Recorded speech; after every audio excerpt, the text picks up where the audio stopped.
Ibu bapak, saudari-saudara yang dikasihi Tuhan, para romo, bruder dan para suster yang dikasihi Tuhan, berjumpa lagi dengan pengantar kitab suci Perjanjian Lama.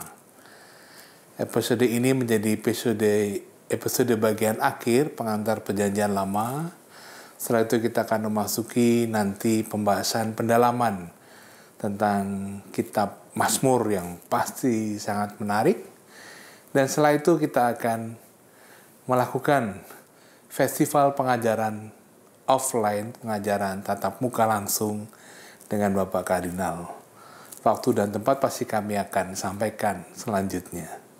Dan secara khusus dalam episode ini kita akan melanjutkan pembahasan tentang kitab nabi-nabi yang singkat, yaitu kitab Nabi Maliaki, Yunus, dan Yoel, kemudian masuk ke dalam kitab kebijaksanaan, selanjutnya kepada kita diantar pengantar mengenai Amsal, Ayub, dan Pengkhotbah. Secara khusus Amsal akan dibahas panjang lebar dalam episode ini. Sangat menarik, karena itu selamat mendengarkan, selamat merenungkan, dan selamat berdoa.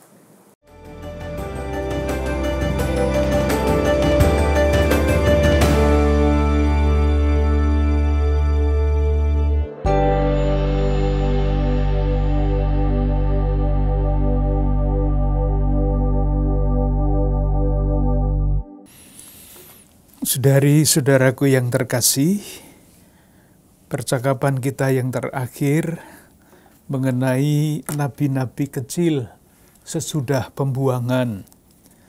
Jadi kalau kita lihat sejarah umat Allah Perjanjian Lama, nabi-nabi itu muncul sepanjang sejarah umat Allah Perjanjian Lama.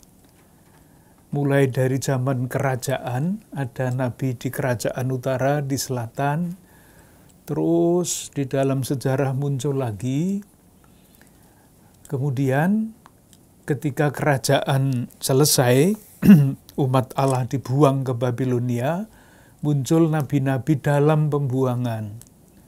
Fungsinya berbeda-beda, dan sekarang kita lihat nabi-nabi sesudah zaman pembuangan. Di betapa Tuhan menyertai perjalanan umat Allah Perjanjian Lama itu sepanjang sejarah mereka.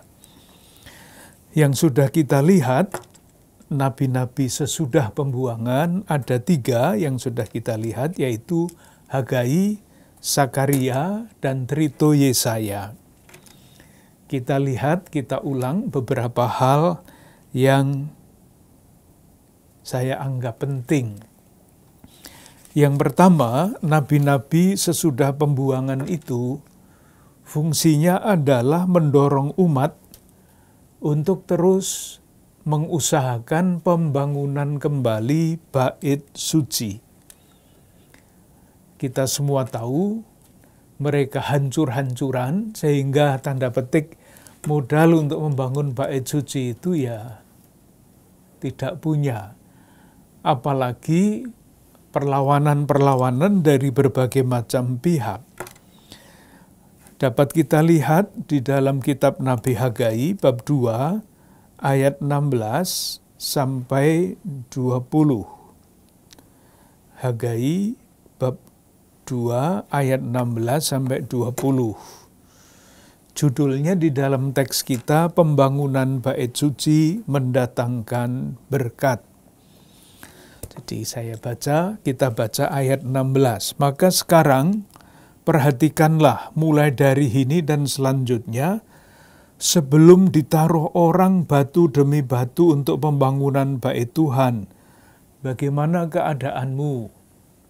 Jawabannya jelek.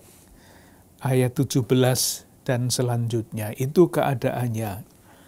Lalu ayat 19, perhatikanlah mulai dari hari ini dan selanjutnya, mulai dari hari yang ke-24 bulan ke-9, mulai dari hari diletakkannya dasar bait Tuhan. Perhatikanlah bagaimana keadaannya. Jawabannya baik. Kalimat terakhir dari ayat 20, mulai dari hari ini aku akan memberi berkat. Jadi kalau mau mendapatkan berkat, ya bangun bait suci itu. Di Hagai mendorong supaya bait suci, pembangunan bait suci dilanjutkan. Itu intinya. Yang kedua, kitab Nabi Zakaria. Kita ambil intinya. Ketika bait suci terbangun, dengan sendirinya yang harus dilakukan adalah ibadat yang benar, bukan ibadat yang salah. Nah, ibadat yang benar itu seperti apa? Misalnya Zakaria bab 7. Judul di dalam teks kita, ibadah puasa yang baik. Mulai dari kritik terhadap ibadah, bab 7 Zakaria ayat 5-6, berbunyi begini, katakanlah kepada seluruh rakyat negeri dan kepada para imam demikian. Ketika kamu berpuasa dan meratap dalam bulan yang kelima dan yang ketujuh selama 70 tahun ini, adakah kamu sungguh-sungguh berpuasa untuk aku? Jawabannya pasti tidak. Dan ketika kamu makan dan ketika kamu minum, bukankah kamu makan dan minum untuk dirimu sendiri? Itu ibadah yang tidak bagus. Nah, ibadah yang bagus yang seperti apa? Mulai ayat 9. Beginilah firman Tuhan semesta alam, laksanakanlah hukum yang benar, dan tunjukkanlah kesetiaan dan kasih sayang kepada masing-masing. Janganlah menindas janda dan anak yatim, orang miskin, orang asing, dan orang miskin. Janganlah merancang kejahatan dalam hatimu terhadap masing-masing. Itu ibadah yang baik dan selanjutnya. Jadi selain didorong umat Allah Perjanjian Lama yang kembali dari pembuangan untuk melanjutkan pembangunan bait suci, mereka didorong untuk hidup beribadah dengan baik. Trito Yesaya, kalau kita lihat urutan itu, lebih maju lagi. Trito Yesaya membayangkan masa depan ketika bangsa-bangsa lain, bangsa-bangsa bukan Yahudi, akan berdatangan ke Sion untuk menyembah Allah. Tentu saja Allahnya Israel. Itu adalah masa depan yang gilang gemilang. Urutannya membangun bait suci, beribadah di dalamnya dengan baik. Nah, kalau Israel, umat Allah Perjanjian Lama itu beribadah dengan baik dan kemudian bertumbuh menjadi bangsa sebagaimana dikehendaki oleh Tuhan, dengan sendirinya bangsa-bangsa lain akan datang untuk ikut beribadah dengan umat Allah Perjanjian Lama itu. Trito Yesaya itu Yesaya bab 56-66. Kita lihat 1-2 ayat yang menggambarkan itu. Masa depan yang gilang gemilang. Yesaya 56 ayat 6 dan selanjutnya. Dan orang-orang asing yang menggabungkan diri kepada Tuhan untuk melayani Dia, orang-orang asing.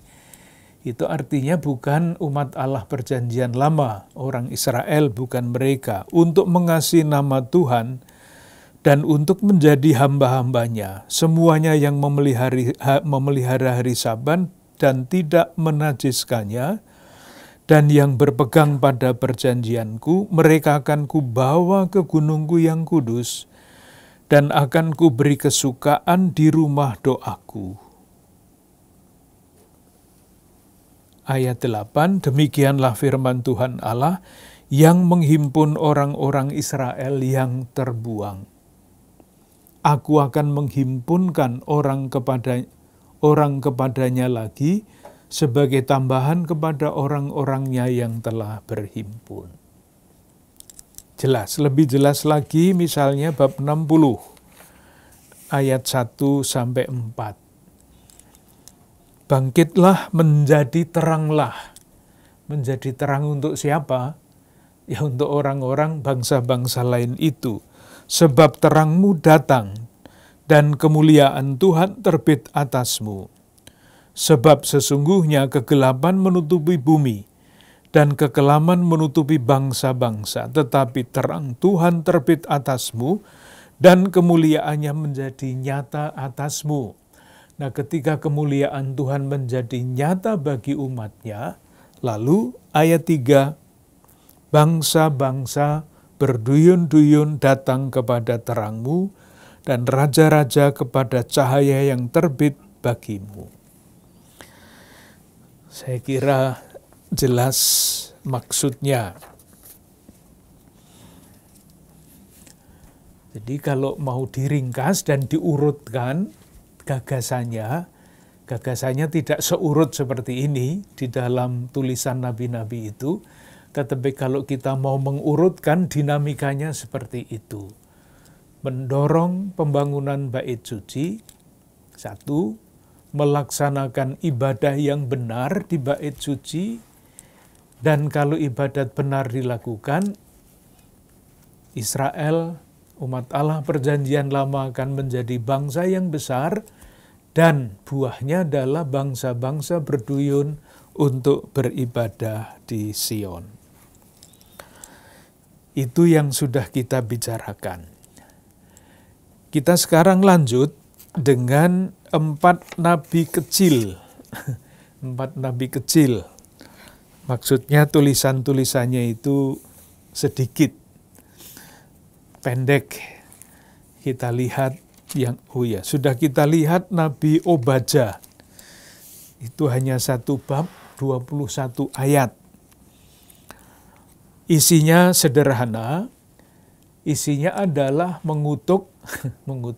mengkritik katakanlah bangsa Edom yang mengambil manfaat dari kekalahan umat Allah perjanjian lama. Kita baca ayat 8. Bukankah pada waktu itu demikianlah firman Tuhan, aku akan melenyapkan orang-orang bijaksana dari Edom. Itu yang namanya pembalasan dari Tuhan. Karena memperlakukan umatnya tidak dengan baik. Apa yang dilakukan oleh bangsa Edom itu? Ayat 15.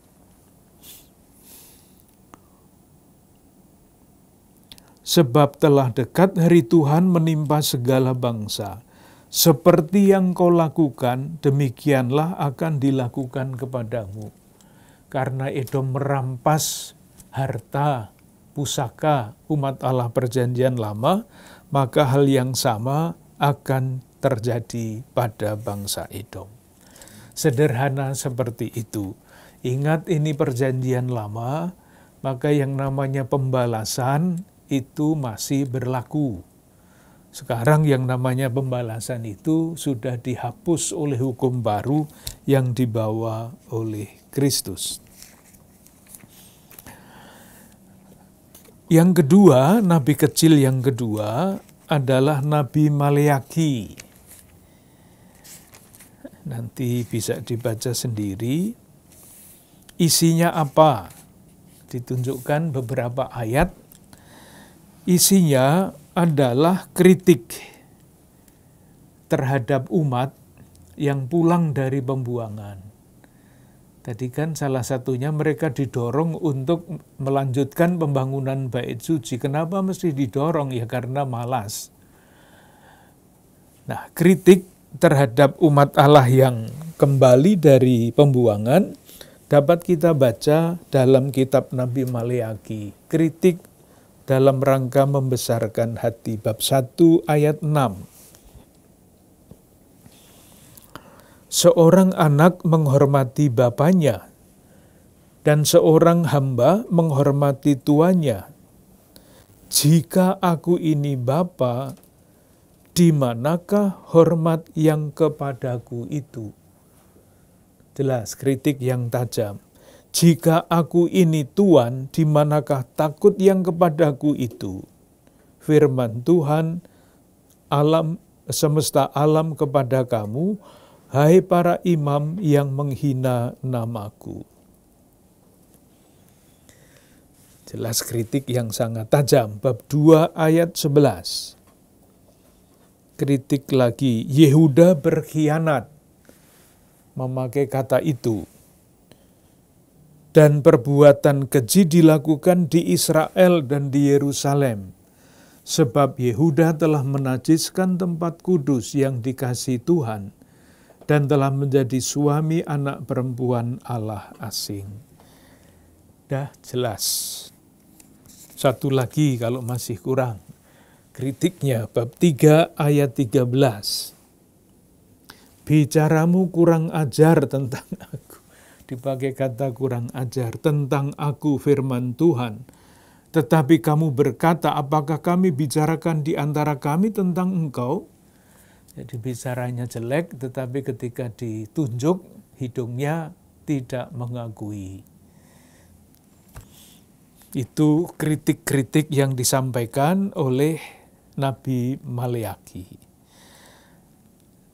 Selain itu, yang muncul di dalam kitab Nabi Maleaki adalah nubuat tentang hari Tuhan. Ini akan menjadi pertanyaan, menjadi refleksi, dan menjadi kajian sampai sekarang. Apa yang dimaksudkan dengan hari Tuhan. Kita lihat bab 4 dari kitab Nabi Maleaki. Bab 4 ayat 1. Bahwa sesungguhnya hari itu datang, menyala seperti perapian. Maka semua orang gegabah dan setiap orang yang berbuat fasik menjadi seperti jerami dan akan terbakar oleh hari yang datang itu, firman Tuhan semesta alam, sampai tidak ditinggalkannya akar dan cabang mereka. Hari Tuhan dengan jelas di sini digambarkan sebagai hari kehancuran, hari pembalasan. Apakah itu yang dimaksudkan?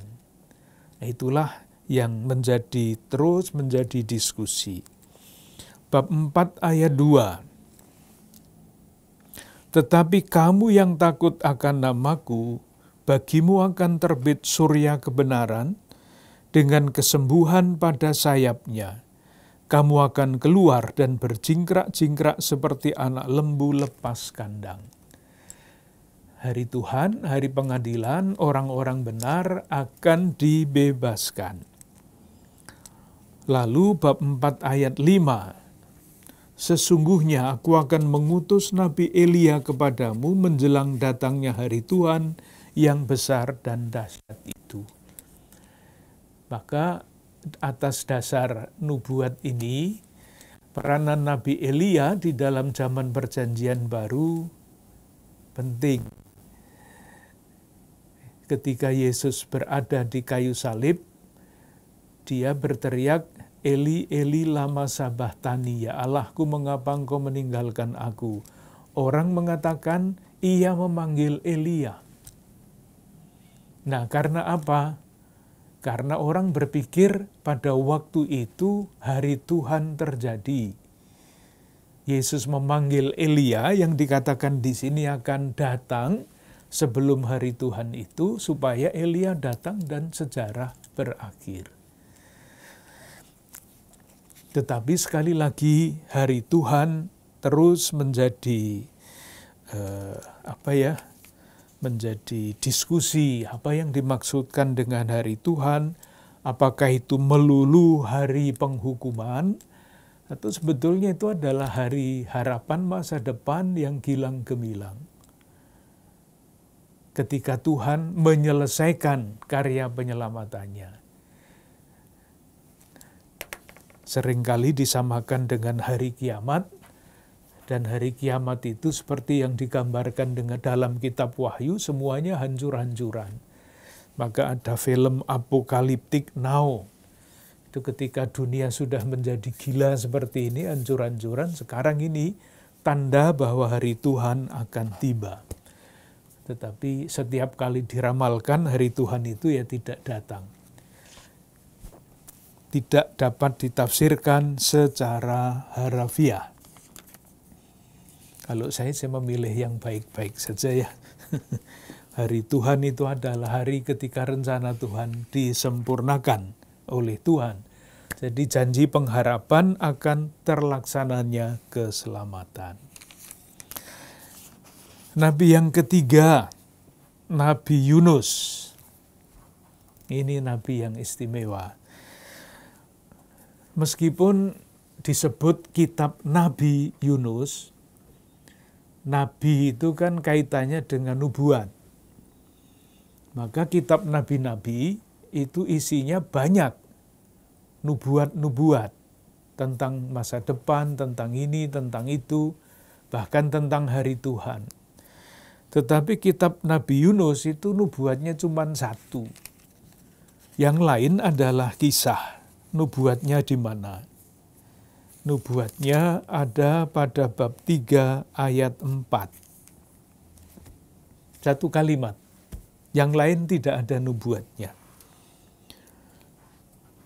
Mulailah Yunus masuk ke dalam kota itu sehari perjalanan jauhnya, lalu berseru, 40 hari lagi maka Ninive akan ditunggang balikkan. Nah, itu saja nubuatnya. Sekarang yang paling penting adalah isinya, nanti dibaca sendiri dan dinikmati ceritanya yang sangat menarik itu. Kadang-kadang kita berkata, sudah tahu ceritanya. Tetapi kalau dibaca kalimat demi kalimat, ada banyak hal yang menarik, ada yang lucu, ada yang macam-macam. Ini kisah ini memuat tokoh yang menarik. Inti dari kitab Nabi Yunus, intinya. Dulu sudah pernah kita singgung sepintas. Pada dasarnya, kitab Nabi Yunus ini ditulis untuk mengkritik pandangan picik yang berkembang pada zaman itu, khususnya pada zaman sesudah pembuangan Babilonia. Jadi betapa pentingnya ya memahami sejarah itu, karena setiap sejarah itu menjadi konteks dari tulisan yang berbeda-beda. Tulisan Nabi Yunus mesti ditempatkan di dalam konteks sesudah zaman pembuangan. Apa yang terjadi pada waktu itu? Harus dirunut lagi dari depan. Pembuangan dirasakan sebagai umat Allah, oleh umat Allah perjanjian lama sebagai hukuman dari Tuhan. Hukuman. Karena apa? Karena umat Allah tidak setia kepada Yahweh. Rumusnya seperti itu. Maka karena tidak setia, mereka dibuang. Tidak setianya bagaimana? Tidak setianya mereka tidak mengandalkan Yahweh. Kita semua tahu ketika mereka menjadi kerajaan yang kuat, lupa beribadah kepada Yahweh, mendatangkan dewa-dewi untuk kepentingan macam-macam, kepentingan politik, kepentingan ekonomi, kepentingan macam-macam. Membuat mereka tidak setia. Nah, karena keyakinan itu, pembuangan adalah bentuk hukuman Tuhan, umat Allah perjanjian lama sesudah pembuangan terus berusaha untuk menjaga kesetiaan. Jadi dihukum karena tidak setia, maka konsekuensinya mereka menjaga kesetiaan. Hanya caranya itu yang kebablasan. Mereka mengambil sikap supaya kita tetap setia kepada Yahweh, maka umat Allah Perjanjian Lama tidak mau bergaul dengan bangsa-bangsa lain. Kalau hanya seperti itu, tidak apa-apa. Tetapi capnya adalah bangsa-bangsa lain itu tidak perlu diajak bergaul karena mereka bukan umat yang dicintai Tuhan. Mereka memakai istilah yang tidak kita pakai sekarang, itu disebut kafir. Untuk apa bergaul dengan mereka? Ini sikapnya, eksklusif. Tidak bergaul, memandang mereka rendah, yakin bahwa mereka tidak dicintai oleh Allah dan sebagainya. Padahal, sejak zaman Abraham, nenek moyang umat Allah Perjanjian Lama, mereka itu kan dipilih secara khusus untuk menjadi berkat bagi bangsa-bangsa lain. Janji kepada Abraham, kitab Kejadian bab 12 ayat 3. Bangsa-bangsa lain akan mendapat berkat melalui Abraham. Kemudian, menurut kitab Nabi Yesaya, yang beberapa waktu yang lalu kita bicarakan mengenai hamba Yahweh. Hamba Yahweh itu yang dimengerti sebagai Israel, diutus menjadi terang bagi bangsa-bangsa. Dipilih untuk menjadi berkat, diutus untuk menjadi terang, tetapi karena ketakutan, dianggap tidak setia, mereka memutus hubungan dengan bangsa-bangsa lain. Dengan demikian, pesan dari kitab Nabi Yunus itu jelas, yaitu memisahkan diri dari bangsa-bangsa lain, beribadah hanya kepada Yahweh itu tidak sama. Beribadah kepada Yahweh saja itu tidak harus konsekuensinya memisahkan diri dari bangsa-bangsa lain. Karena Allah adalah Allah semua orang. Masalah ini kan sekarang juga sangat aktual di tengah-tengah kita. Sudah sejak zaman dulu masalah itu ada. Dan umat Allah Perjanjian Lama, gereja Katolik yang sejarahnya ada latar belakangnya itu, sudah diajak mengatasi perkara itu sejak zaman itu. Dan sekarang sudah diatasi. Latar belakang sejarahnya, ini kan menyebut Ninive ya. Jadi begini, Nabi itu diutus untuk mewartakan tobat kepada Ninive. Bab 1 ayat 1. Datanglah firman Tuhan kepada Yunus bin Amitai, demikian. Bangunlah, pergilah ke Ninive, kota yang besar itu, berserulah terhadap mereka, karena kejahatannya telah sampai kepadaku. Yunus disuruh oleh Tuhan untuk pergi ke Ninive. Dia tidak mau, ayat 2, ayat 3. Tetapi Yunus bersiap untuk melarikan diri ke Tarsis, jauh dari hadapan Tuhan. Mengapa? Mengapa Yunus tidak mau? Sejarahnya panjang. Kita ingat sekali lagi, sejarah lagi. Apa yang terjadi pada tahun 722 sebelum Masehi? Waktu itu masih ada dua kerajaan, kerajaan Israel di utara, kerajaan Yehuda di selatan. Tahun 722, Raja Asyur menyerang kerajaan utara, Israel. Kerajaan utara dihancurkan. Dan kemudian penduduknya dibawa ke pembuangan. Dan sesudah itu ke-10 suku Israel yang menempati kerajaan Israel itu tidak tahu ceritanya. Selesai ceritanya. Nah, Ninive itu adalah kerajaan, ibu kota kerajaan Asyur itu.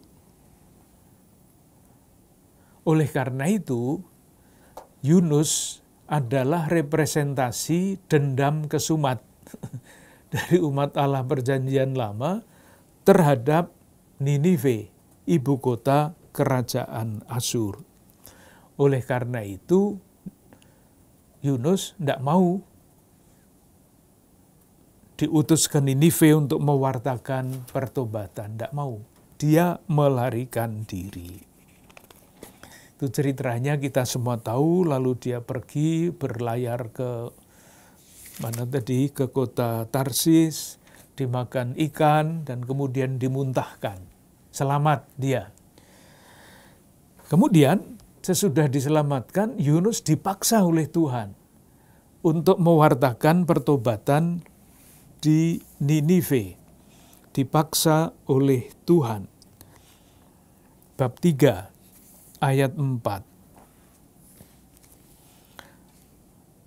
Mulai dari bab 3 ayat 1 dulu ya. Datanglah firman Tuhan kepada Yunus untuk kedua kalinya. Demikian, bangunlah, pergilah ke Ninive, kota yang besar itu, dan sampaikanlah kepadanya seruan yang kufirmankan kepadamu. Lalu bersiaplah Yunus, lalu pergi ke Ninive sesuai dengan firman Tuhan. Nah, sekarang dipaksa berangkat ke Ninive, tetapi hatinya belum ikhlas. Ternyata mendengar pewartaan Yunus, seluruh kota Ninive itu bertobat. Seluruh Ninive bertobat. Bahkan kambing juga ikut bertobat. Jadi katakan pada ayat 5, orang Ninive percaya kepada Allah, lalu mereka mengumumkan puasa, dan mereka, baik orang dewasa maupun anak-anak, mengenakan kain kabung. Ayat 7, lalu atas perintah raja dan para pembesarnya, orang memaklumkan dan mengatakan di Ninive demikian, manusia dan ternak, lembu, sapi, dan kambing domba tidak boleh makan apa-apa. Jadi ikut berpuasa dan berpantang. Kambing pun ikut bertobat berkat pewartaan Nabi Yunus itu. Hebat. Apakah Yunus gembira karena Ninive bertobat dan pewartaannya berhasil? Enggak. Bab 4 ayat 1. Tetapi hal itu sangat mengesalkan hati Yunus, lalu marahlah dia. Aneh kan? Diutus mewartakan pertobatan, diikuti pewartaannya, marah. Yaitu dendam kesumat yang sudah tersembunyi beratus-ratus tahun sebelumnya. Masih menguasai dia. Apa yang dikatakan ayat 3, bab 4 ayat 3, marahnya tidak ketulungan. Jadi sekarang ya Tuhan, cabutlah kiranya nyawaku, karena lebih baik aku mati daripada hidup. Tetapi Tuhan berfirman, layaklah engkau marah? Ditanya baik-baik oleh Tuhan. Apa jawabannya? Ayat 9. Jawabnya, selayaknya lah aku marah sampai mati. Lucu sekali Nabi Yunus itu. Coba dibayangkan ekspresinya seperti apa. Wajah Yunus ketika mengatakan kepada Tuhan, sudah diperlakukan dengan baik dan sebagainya. Itu ceritanya ada pada ayat 6 sampai ayat 8. Ditanya lagi pada ayat 9, berfirmanlah Allah kepada Yunus, layaklah engkau marah karena pohon jarak itu, selayaknya lah aku marah sampai mati. Ceritanya tidak selesai sampai di situ, masih pada ayat 10.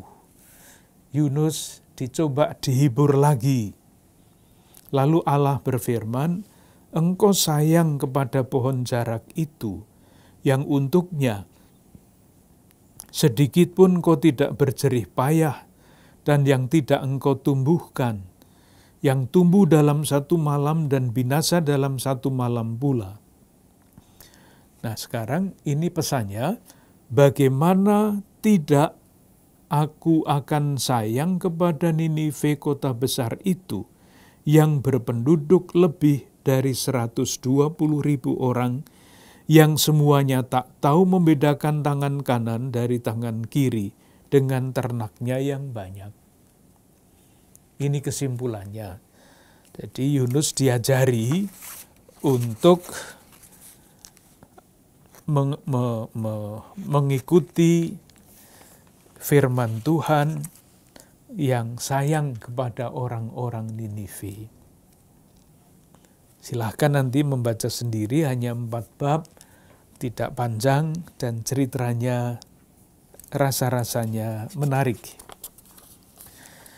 Nabi yang berikutnya, Nabi Yoel.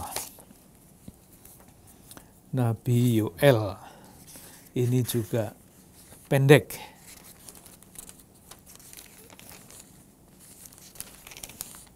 Ada 3 bab, isinya mirip-mirip. Kita coba lihat. Yang diulang atau yang disampaikan oleh Nabi Yoel sama dengan yang tadi, yaitu hari Tuhan. Kita coba lihat sekarang, ini ada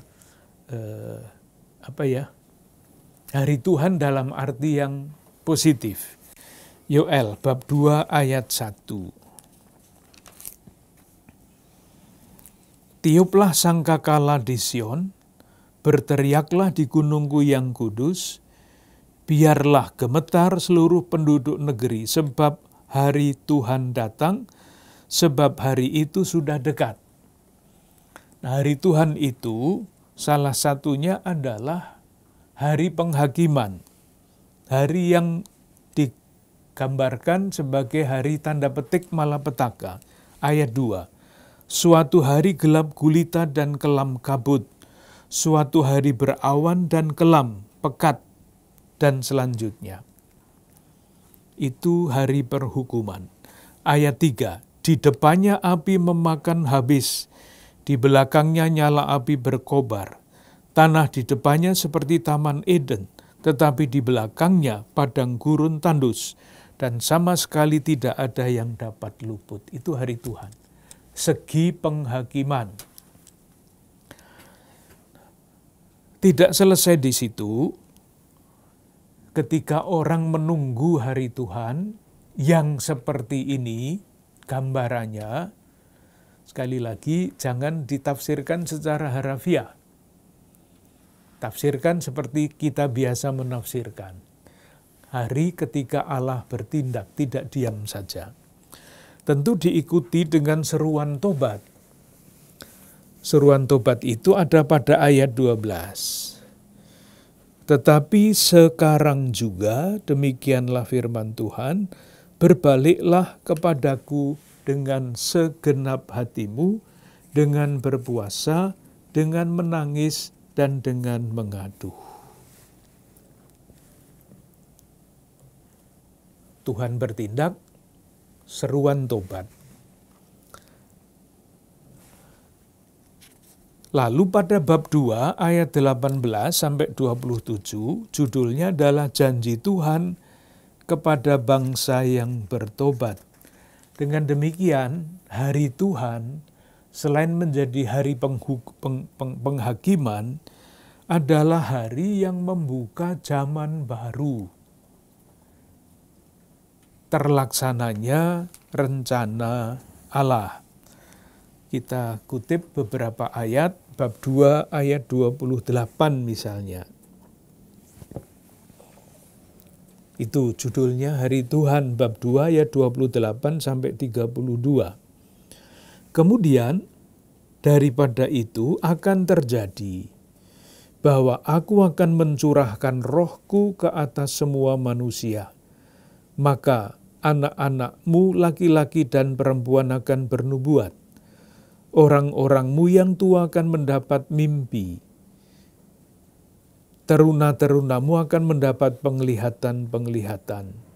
Juga ke atas hamba-hambamu laki-laki dan perempuan akan kucurahkan rohku pada hari-hari itu.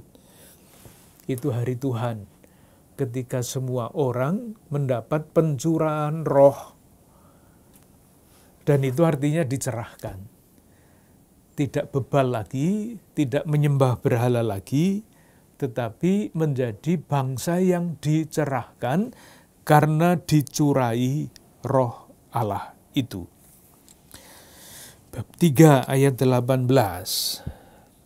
Pada waktu itu akan terjadi bahwa gunung-gunung akan meniriskan anggur baru, bukit-bukit akan mengalirkan susu, dan segala sungai Yehuda akan mengalirkan air.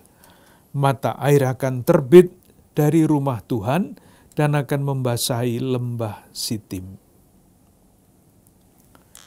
Tuh, masa depan yang baru. Nah, ini semua adalah nubuat mengenai hari Tuhan. Di dalam perjanjian baru, kita semua bisa dapat menebak dengan gampang bahwa hari Tuhan itu datang ketika Yesus datang. Nubuat-nubuat tentang hari Tuhan yang isinya adalah satu, tanda petik, penghakiman dalam arti yang seluas-luasnya, dan awal dari masa yang baru, zaman yang baru yang penuh harapan, itu datang ketika Yesus datang ke tengah-tengah dunia. Dengan demikian kita selesai dengan nabi-nabi.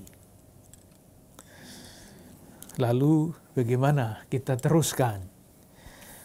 Sesudah kita bicara mengenai kitab nabi-nabi, selanjutnya adalah kitab-kitab kebijaksanaan, lalu nanti yang terakhir adalah tulisan-tulisan perjanjian lama yang ditulis pada tahun-tahun terakhir sebelum Masehi. Itu masih ada dua bagian, kitab kebijaksanaan dan tulisan-tulisan yang kemudian kita kenal sebagai Deuterokanonika. Kita mulai dengan kitab-kitab kebijaksanaan. Yang termasuk di dalam protokanonik itu ada 3, yaitu kitab Amsal, kitab Ayub, kitab Pengkhotbah. Itu di dalam terjemahan Deuterokanonika ada di depan. Yang tidak termasuk di dalam protokanonik, tetapi Deuterokanonik, masuk di dalam kelompok kitab kebijaksanaan adalah kitab Putra Sirah dan kitab kebijaksanaan Salomo. Nanti Putra Sirah termasuk tulisan-tulisan terakhir dari Perjanjian Lama, kita bicarakan sesudah yang 3. Jadi kita bicarakan dulu kitab Amsal, kitab Ayub, dan kitab Pengkhotbah. Yang lain bagian terakhir. Intinya apa? Intinya, kitab-kitab kebijaksanaan itu adalah refleksi atas kehidupan manusia. Jadi apa yang terjadi dalam hidup manusia direnungkan dengan segala macam keragaman dan permasalahannya. Saya kira sama sejak dulu sampai sekarang. Refleksi tentang kehidupan itu akan membuahkan kalimat-kalimat atau kata-kata bijaksana. Maka di dalam berbagai majalah, di dalam berbagai macam tulisan, selalu muncul kata-kata bijaksana dari orang-orang penting, orang-orang yang berperan di dalam sejarah. Kita sering membacanya di berbagai macam majalah. Zaman dulu, pertanyaan eksistensial manusia itu sama dengan pertanyaan eksistensial manusia zaman sekarang. Pertanyaannya sama, tentu jawabannya tidak selalu sama. Jadi isinya adalah melihat kehidupan, merefleksikannya, mencoba memberikannya makna. Intinya hanya itu sebetulnya. Nanti bisa dibaca sendiri, tinggal dibiarkan kita larut saja di dalam pembacaan itu. Tetapi kita lihat beberapa pengantar supaya bisa mengikuti. Yang pertama, kitab Amsal. Tujuan kitab ini ditulis ada pada bab 1 ayat 1 sampai 7. Tentang kebijaksanaan, tentang pengertian dan tentang pertimbangan. Saya baca bab 1 ayat 1. Amsal-amsal Salomo bin Daud Raja Israel.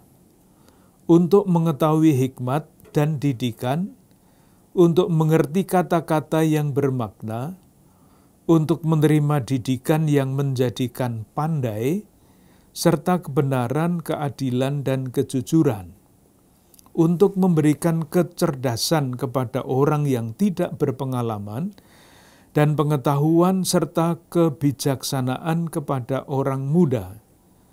Baiklah orang bijak mendengar dan menambah ilmu, dan baiklah orang yang berpengertian memperoleh bahan pertimbangan, untuk mengerti amsal dan ibarat, perkataan dan teka-teki orang bijak. Kesimpulannya apa? Ayat 7. Takut akan Tuhan adalah permulaan pengetahuan. Tetapi orang bodoh menghina hikmat dan didikan. Jadi yang dilawankan di sini adalah orang bijak, orang-orang berhikmat dengan orang yang disebut bodoh. Mungkin lebih baik dungu. Kata itu mempunyai nuansa yang berbeda. Kesimpulan yang nanti akan diulang-ulang beberapa kali adalah ini, dirumuskan pada bab 2 ayat 6. Tuhanlah yang memberikan hikmat. Dari mulutnya datang pengetahuan dan kepandaian. Jadi kalau kata-kata bijaksana itu disimpulkan oleh orang yang mempunyai pengalaman akan hidup. Menurut kitab Amsal, kebijaksanaan seperti ini bukan buah pikiran manusia, bukan buah pengalaman manusia saja, tetapi adalah Tuhan yang adalah sumber hikmat itu. Itu yang pertama. Yang berikutnya, Amsal ini berasal dari mana? Kitab Amsal ini kumpulan dari kata-kata bijak dari mana? Ada beberapa sumber yang dikatakan sendiri di dalam kitab Amsal ini. Yang pertama, kumpulan orang bijak yang namanya Salomo. Bab 1 ayat 1. Amsal-amsal Salomo bin Daud Raja Israel. Bab 10 ayat 1. Amsal-amsal Salomo. Salomo lagi. Bab 25 ayat 1. Juga ini adalah amsal-amsal Salomo yang dikumpulkan pegawai-pegawai Hizkia, Raja Yehuda. Jadi sebagian besar dari kitab Amsal berisi amsal-amsal Salomo, ajaran-ajaran kebijaksanaan dan pengertian. Apakah dari Salomo yang sungguh-sungguh? Itu tentu dapat dipertanyakan. Selain itu, selain Amsal Salomo, asal-usulnya Salomo, silahkan lihat bab 22 ayat 17. Ada orang lain yang amsal-amsalnya, kata-kata bijaksananya terkumpul di dalam kitab ini. bab 22 ayat 17. Pasanglah telingamu dan dengarkanlah amsal-amsal orang bijak. Tidak disebut Salomo, tetapi amsal-amsal orang bijak. Itu artinya selain Salomo, di lingkungan umat Allah Perjanjian Lama itu banyak orang bijak.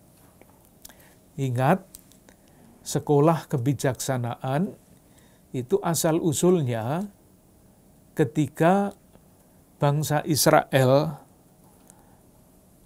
mencapai tingkat atau perkembangan menjadi kerajaan. Nah, kerajaan itu membutuhkan orang-orang yang bijak, orang-orang yang dapat dipercaya, orang-orang yang jujur, orang-orang yang adil, maka ada sekolah kebijaksanaan. Nah, siapa yang mengajar? Ya ini, orang-orang bijak seperti ini.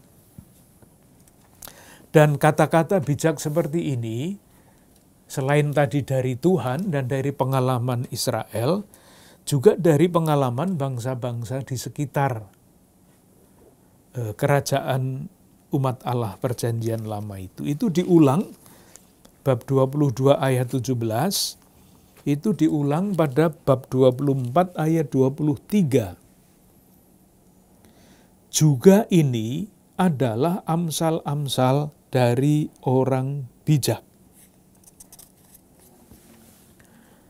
Jadi, amsal tidak hanya terdapat di Israel, tetapi juga di antara bangsa-bangsa lain. Yang membedakan apa? Kalaupun amsal-amsal dari bangsa lain itu masuk ke sini, itu semua ditempatkan di dalam suatu keyakinan bahwa kebijaksanaan, bahwa amsal itu asal-usulnya bukan dari manusia, tetapi hikmat itu berasal dari Tuhan. Tadi sudah kita baca bab 2 ayat 6, mungkin bisa dilihat lagi tambahan bab 8 ayat 22 dan selanjutnya. Tuhan telah menciptakan aku sebagai permulaan pekerjaannya. Yang disebut aku itu adalah ya kebijaksanaan itu. Jadi Allah menciptakan aku itu menciptakan kebijaksanaan sebagai permulaan pekerjaannya. Dipersonifikasikan. Jadi kalau kita bicara tentang kebijaksanaan itu kan konsep. Tetapi konsep itu dipersonifikasikan menjadi pribadi. Dan biasanya sang kebijaksanaan ditampilkan sebagai wanita. Jenis katanya perempuan. Sudah pada zaman purbakala aku dibentuk. Pada mula pertama sebelum bumi ada, sebelum air samudera raya ada, aku telah lahir. Sebelum ada sumber-sumber yang syarat dengan air. Dan selanjutnya. Jadi kebijaksanaan, sang kebijaksanaan itu sudah ada sejak zaman dulu. Susunan kitab kebijaksanaan. Bab 1 sampai bab 9 itu adalah bagian yang disusun sebagai ucapan pendek di dalam 2 baris yang merupakan pernyataan kebenaran. Jadi kalau dilihat itu selalu 2 baris. Jadi tidak ditulis di dalam bentuk kisah, tetapi di dalam bentuk perumpamaan itu, amsal.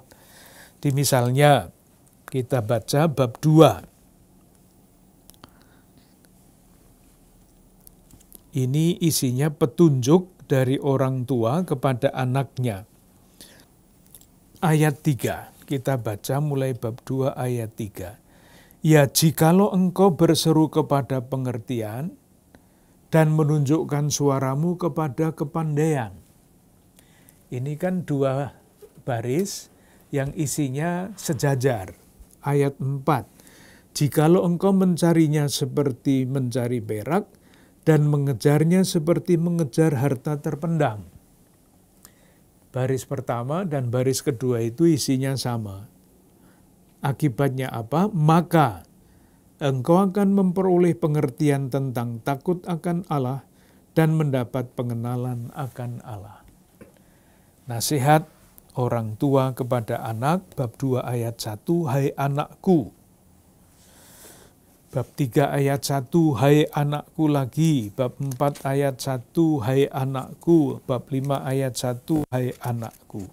Nasihat kepada dari orang tua kepada anaknya. Bab 8 ayat 4 nasihat lagi, hai para pria, kepadamulah aku berseru, kepada anak-anak manusia kutujakan suaraku. Jadi kebijaksanaan ini, pengajaran kebijaksanaan ini ditujukan kepada semua orang.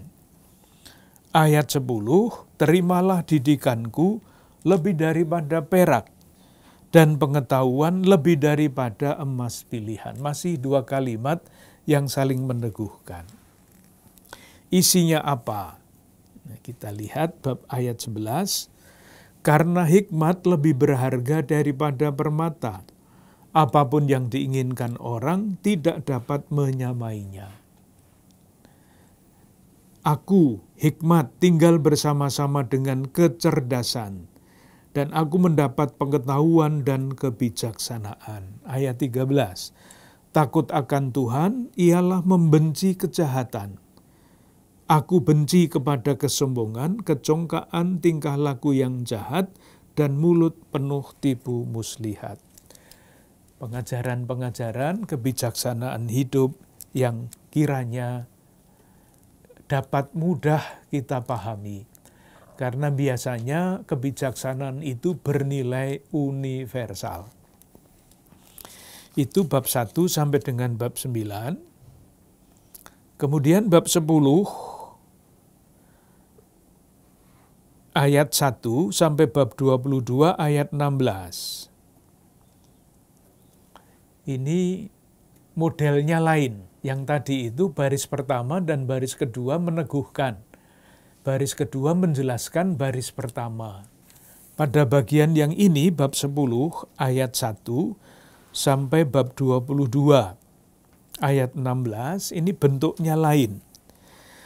Ada ucapan terdiri dari dua bagian. Bagian yang kedua berlawanan dengan bagian yang pertama. Yang tadi kan bagian kedua adalah ungkapan lain dari bagian pertama, sama. Ini berbeda. Silakan lihat bab 10 ayat 11. Mulut orang benar ialah sumber kehidupan, tetapi mulut orang fasik menyembunyikan kelaliman. Ayat 12. Kebencian menimbulkan pertengkaran, tetapi kasih menutupi segala pelanggaran. Lihat ya, dilawankan baris pertama dan yang kedua. Ayat 13. Di bibir orang berpengertian terdapat hikmat, tetapi pentung tersedia bagi punggung orang yang tidak berakal budi, orang yang dungu. Terus begitu sampai dengan bab 22 ayat 17, tadi sudah disebut bahwa bagian ini bab 22 ayat 17 sampai dengan bab 24 ayat 22, ini Amsal yang ditulis oleh orang bijak yang tidak dikenal identitasnya. Tadi sudah kita baca bab 24 ayat 23, kembali lagi diulang apa yang dikatakan pada bab 22 ayat 17. Saya baca lagi bab 22 ayat 17. pasanglah telingamu dan dengarkanlah amsal-amsal orang bijak. Diulang lagi pada bab 24 ayat 23, juga ini adalah amsal-amsal dari orang bijak. Sama dengan yang sebelumnya, bab 25, kembali lagi kumpulan Amsal Salomo. Bab 25 ayat 1. Juga ini adalah amsal-amsal Salomo yang dikumpulkan pegawai-pegawai Hizkia. Terus sampai dengan bab 30 ayat 1. Ini lain lagi. Ada guru bijaksana lain lagi. Bab 30 ayat 1, perkataan Agur bin Yake dari Massa. Tutur kata orang itu. Kata-kata bijak. Bab 31, amsal-amsal untuk Lemuel dari ibunya. Disebut kata Massa. Jadi bab 30 ayat 1, Agur bin Yake dari Massa. Bab 31 ayat 1, inilah perkataan Lemuel Raja Massa. Massa ini adalah suatu tempat di mana nenek moyang Israel tinggal. Menurut kitab Kejadian, bab 25 ayat 15 sampai 16.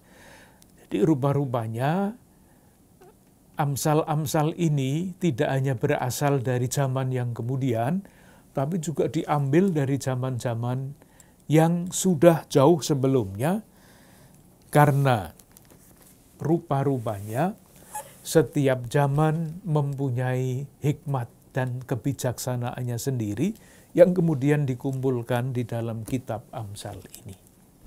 Untuk sementara ini dulu kita lanjutkan dalam percakapan kita yang akan datang. Terima kasih.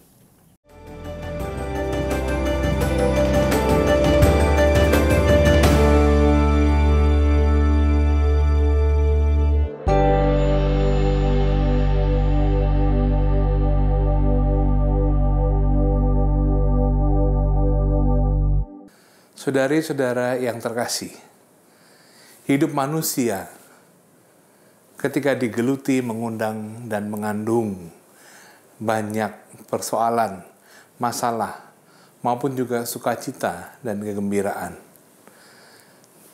Bahkan terkadang sampai pada suatu misteri, pertanyaan dalam hidup. Sedemikian beragam dan kompleks hidup seorang manusia di hadapan Tuhan dan sesama, membuat kita ingin terus belajar menggali kebijaksanaan. Dan melalui pengajaran yang telah kita lalui pada episode ini dan sebelum-sebelumnya, kita belajar mengenai refleksi, nilai dan makna yang muncul dari pergumulan hidup manusia, dari pergulatan hidup manusia, dari jawaban dan pertanyaan atas kehidupan manusia itu sendiri. Semoga kita bisa memetik buah-buah rohani yang berguna untuk perjalanan hidup kita, sehingga kita semakin dikuduskan. Kita mohon berkat Tuhan. Allah yang Maha Kasih mencurahkan berkat-Nya yang berlimpah ke atas saudara-saudari sekalian beserta keluarga dan komunitas. Dalam nama Bapa, Putra, dan Roh Kudus. Amin. Terima kasih, sampai jumpa.